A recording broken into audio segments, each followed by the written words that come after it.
क्या ये कोई षड्यंत्र है कि गरीबों को ऊपर बड़ी कुर्सियों पर बैठते हुए देखा नहीं बर्दाश्त करना, उनको अपमानित करना, चाहे ट्रोल आर्मी करती है, चीफ जस्टिस ऑफ इंडिया, उनको ट्रोल किया जा रहा है, उनको अपमानित किया जा रहा है, उनके मीम्स बनाए जा रहे हैं।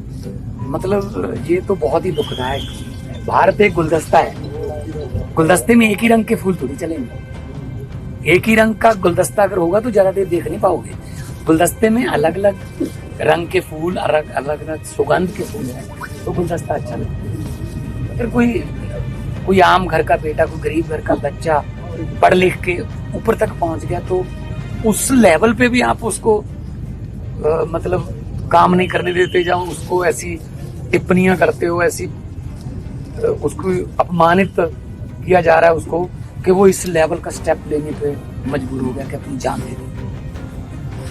इसके लिए सोचना पड़ेगा। ये पूरे समाज के मुंह पर एक मैं को तमाचा है कि सिस्टम कैसे काम कर रहा है, सिस्टम किसको घुसने नहीं दे रहा। अगर कोई सिस्टम में आ गया तो उसको तंग करो, ताकि वो या तो सिस्टम छोड़ जाए या दुनिया ही छोड़ जाए। आप देखते होंगे, हम आम घरों से आए हैं, गाँव से आए हैं, नॉन पॉलिटिकल बैकग्राउंड से हैं हम लोग।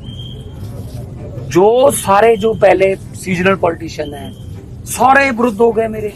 हर रोज मुझे गालियां, केजरीवाल को गालियां, हर रोज, क्योंकि वो बर्दाश्त ही नहीं कर पा रहे। कोई तीसरा आ गया, ये क्यों आ गया? हमारा अच्छा चल रहा था, 5 साल वो, 5 साल दूसरा, मैं आ गया, मैं तुझे कुछ नहीं कहूंगा, तू आ गया, तू मुझे कुछ मत कहना। ये समझौते चल रहे थे। अगर कोई नीचे से आ गया, कोई पढ़ लिख के आ गया, नंबर आ गया, मेरिट पे आ गया, उसको जीने नहीं देना, उसको फील्ड में तंग करना है। उसके साथ वही भेदभाव जो बाबा साहब अम्बेडकर साहब को क्लास में नहीं बैठने देते थे, उस समय पीछे बैठाते थे।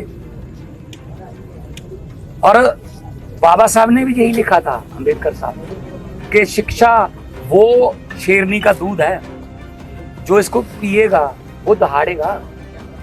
तो उनको कितनी कितनी यातनाएं झेलनी पड़ी बाबा साहब अम्बेडकर साहब को। फिर भी उन्होंने मतलब सिस्टम के साथ अपना मुकाबला किया, और कितने देशों से उन्होंने पीएचडी की डिग्रियां हासिल की, हमारे संविधान को लिखा। अभी उसी संविधान में सबको हक है, लेकिन यहाँ कह रहे हैं हम संविधान बदल देंगे। संविधान कौन सा?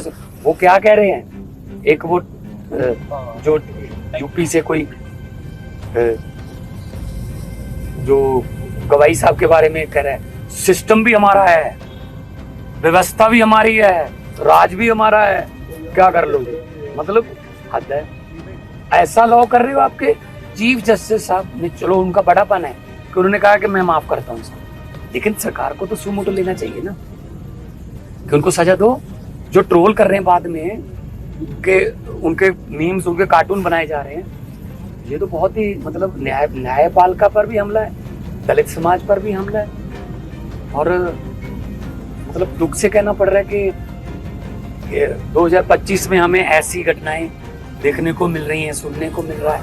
हर रोज कोई ना कोई यूपी में, कोई कहीं मध्य प्रदेश में, कहीं गुजरात में, कहीं पे मतलब दबे कुचले लोगों के लिए मतलब कोई यहाँ सेफ्टी नहीं है, कुछ नहीं है। तो उनकी जो पत्नी है वो भी IAS ऑफिसर है, हरियाणा कैडर की, पंजाब की बेटी है। और पंजाब की बेटी, मैं तो पंजाब से हूँ, और बेटियों को अपने मायके से उम्मीद रहती है कि हमारा दुख सुख जो है हमारा वो साझा करेंगे सबके साथ। तो मैं अपनी उस बहन को हौसला ही दे सकता हूँ। अब क्या हो सकता है? कोई बात नहीं,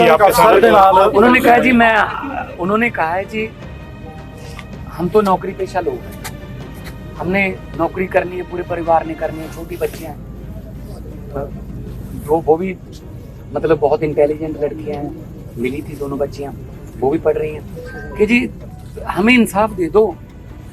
वो तो कहते मैंने वो 8 तारीख को आई, कहते मैंने उसी दिन बोल दिया था कि 9 तारीख को पोस्टमार्टम करवा दो, FIR कर दो बस।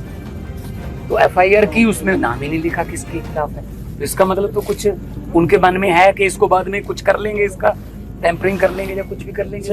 ऑफिसर दे नाल हो जा रहा है, ऑफिसर फैमिली दे नाल, आम लोग का दे नाल क्या है? नहीं, वही तो नहीं, नाकामी लग रही है या कोई कॉन्स्पिरेसी? नहीं, देखो जो उन्होंने लिखा है अपने उसमें तो उन्होंने कहा कि मेरी हर रोज बेइज्जती करते हैं, फलां अफसर में। अच्छा, वो लिख भी उन्होंने उच्च अधिकारियों को चिट्ठियां भी लिखी जी कि जी मेरे साथ ऐसा हो रहा है, क्यों नहीं काउंसलिंग की, क्यों नहीं उन अफसरों को बिठा के बात की। मैं पिछले 3.25 साल से पंजाब में मुख्यमंत्री हूँ, मेरे अफसरों में थोड़ा बहुत होता रहता है, कोई बात नहीं, ह्यूमन साइकी है, नेचर है, मैं तो बिठा के बात कर लेता हूँ, यार क्यों लड़ते हो, पंजाब के लोगों के लिए सेवा करनी है। यूपीएससी क्लियर करना कोई खाला जी का बड़ा है, साधु बनना पड़ता है पढ़ाई के लिए, और इतना पढ़ लिख के आप ऐसे जा रहे हो दुनिया से, मतलब ये बहुत ही दुख की बात है, बहुत ही जो है। मैं हरियाणा के माननीय मुख्यमंत्री साहब को और केंद्र सरकार को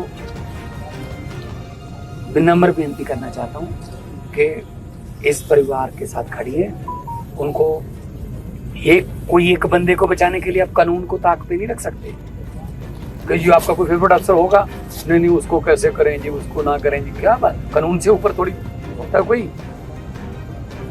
तो इसलिए लोगों को लगे कि हाँ इंसाफ हो भी रहा है, दिखना भी चाहिए, इंसाफ होना भी चाहिए, दिखना भी चाहिए साथ में।